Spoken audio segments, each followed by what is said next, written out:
हाय मेरे प्यारे स्टूडेंट। आज आप लोग को बायोलॉजी में कायिक प्रवर्धन जनन से लाभ यानी कायिक प्रवर्धन जो होता है उसमें जनन से क्या लाभ होता है। Advantage of vegetative propagation. कायिक प्रवर्धन जनन के मुख्य लाभ निम्न प्रकार हैं। फर्स्ट है कायिक प्रवर्धन की तकनीक का उपयोग कर उत्तम श्रेष्ठ जातियों के पौधे का विकास उनकी निम्न स्तर की जातियों से किया जाता है। नंबर 2 है कायिक प्रवर्धन विधि ऐसे पौधों के विकास में अति महत्वपूर्ण है जिनमें बीजों का निर्माण देर से होता है और वह समय पर उनका अंकुरण सरलता से नहीं होता है। उदाहरण केला, अंगूर, अनानास, गन्ना आदि। ये क्या होते हैं? कायिक प्रवर्धन के द्वारा होते हैं।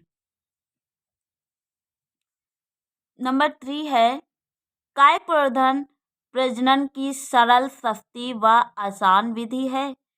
नंबर 4 है कायिक प्रवर्धन से पौधे की वृद्धि तीव्र गति से होती है।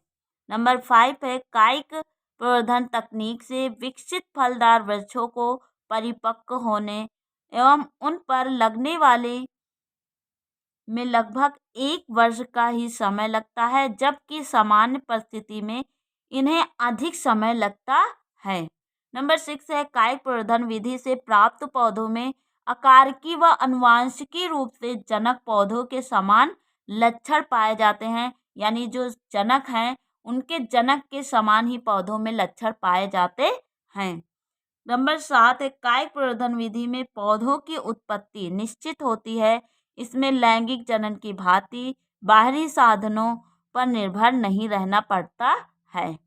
नंबर 8 है कायिक प्रवर्धन में पौधे को पुष्प उत्पन्न करने व परागकण के लिए आवश्यक पदार्थों जैसे मकरकंद, सुगंध, चटकीले रंग आदि की आवश्यकता नहीं पड़ती है।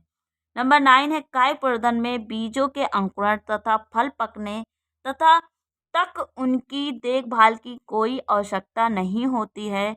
इसके विपरीत लैंगिक जनन में देखभाल की विशेष आवश्यकता होती है। नंबर 10 है कायिक प्रवर्धन से प्राप्त पौधों की शुद्धता सुनिश्चित रहती है। इसके विपरीत लैंगिक जनन में इस प्रकार की शुद्धता संभव नहीं होती है। अब क्या होता है? कायिक प्रवर्धन जनन के अवगुण व हानियाँ, यानी जो कायिक प्रवर्धन है इसमें जनन के जो अवगुण हैं या हानियाँ हैं। The merits or disadvantages of vegetative propagation।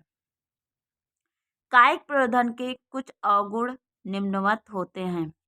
Number first है कायिक प्रवर्धन विधि से तैयार पौधों में किसी भिन्नता की संभावना नहीं होती है। परिणाम स्वरूप वंश का सुधार नहीं किया जा सकता है, जो कि लैंगिक जनन में संभव होता है। नंबर 2 है कायिक प्रवर्धन द्वारा नए पौधे दूर दूर तक नहीं फैलते हैं, ये मात्र पौधे के समीप ही उत्पन्न होते हैं। परिणाम स्वरूप इन पौधों को भोज्य पदार्थों, जल एवं वातावरणीय वायु पर्याप्त मात्रा में उपलब्ध नहीं हो पाती हैं, जिससे इनकी वृद्धि पर कुप्रभाव पड़ता है। नंबर 3 है कायिक प्रवर्धन विधि द्वारा पौधों की नई जातियां विकसित नहीं की जा सकती हैं। कायिक प्रवर्धन द्वारा विकसित पौधों में कुछ ही समय पश्चात ह्रास होने लगता है। इसका प्रमुख कारण लैंगिक उत्पन्नों सेक्सुअल स्टिमुली का अभाव होता है। अब क्वेश्चन है सूक्ष्मदर्शी यानी सूक्ष्म प्रवर्धन, माइक्रो प्रोपोगेशन। सूक्ष्म प्रवर्धन, सूक्ष्म क्या होता है? छोटा होता है, बिल्कुल। सूक्ष्म प्रवर्धन माइक्रो प्रोपोगेशन कायिक प्रवर्धन की सबसे आधुनिक विकसित विधि है। इस विधि द्वारा मात्र पौधे की पादप कोशिका या ऊतक से अथवा पौधे के अन्य छोटे से भाग से प्रयोगशाला में कृत्रिम पोषक माध्यम कल्चर मीडियम में तथा नियंत्रित वातावरण जैसे प्रकाश, ताप एवं आर्द्रता की उपस्थिति में परख नली या किसी कांच के पात्र कंटेनर में पादपों को विकसित किया जा सकता है। यानी पात्र में किसी बर्तन में क्या पादपों को विकसित किया जा सकता है। यह विधि कोशिका एवं ऊतक संवर्धन तकनीक cell and tissue culture technique पर आधारित है। इस प्रक्रिया को सूक्ष्म संवर्धन माइक्रो प्रोपगेशन कहते हैं। इस निम्नवत परिभाषित किया जा सकता है under controlled nutritional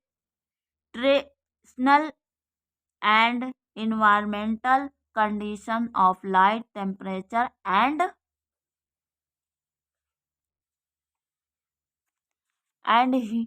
humidity. Micropropagation is a technique of vegetative propagation in which large number of plants are grown exactly from very small pieces of plant tissue in laboratory in a test tube और container. यानी test tube में हम क्या करेंगे, इसका परीक्षण।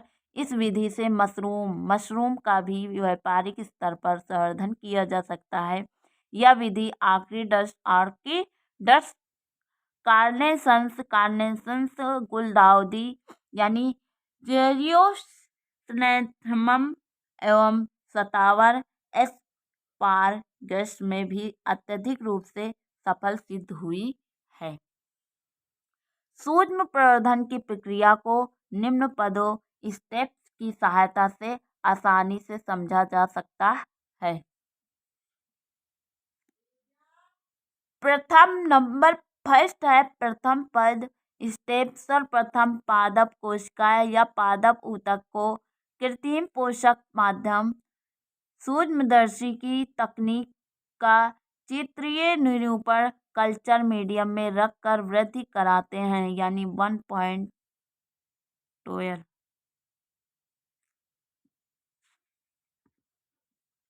1.12 में देखेंगे तो हम देखो इसमें क्या है, सभी का कल्चर हो रहा है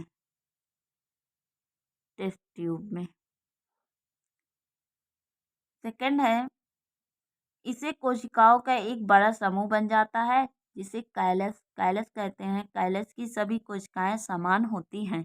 नंबर 2 है द्वितीय पद स्टेप। द्वितीय पद में हार्मोन युक्त पोषण माध्यम में कैलस से तने व शाखा के विकास को प्रोत्साहित करते हैं।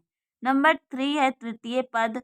अब पोषण माध्यम से शाखाओं ब्रांचेस को अलग करके दूसरे पोषण माध्यम में स्थानांतरित करते हैं तथा मूल रूट का विकास कराकर नए पौधे का निर्माण किया जा सके। नंबर 4 है चतुर्थ पद स्टेप। इस पद में पोषण माध्यम से नए विकसित पौधे को निकाल कर गमलों, पोस्ट अथवा खेतों फील्ड में लगा देते हैं। यानी उनका रोपण करके फिर हम क्या करते हैं, पौधों में लगा देते हैं, यानी खेतों में फील्ड में लगा देते हैं। सूक्ष्म प्रवर्धन के लाभ, यानी सूक्ष्म प्रवर्धन के क्या लाभ होते हैं।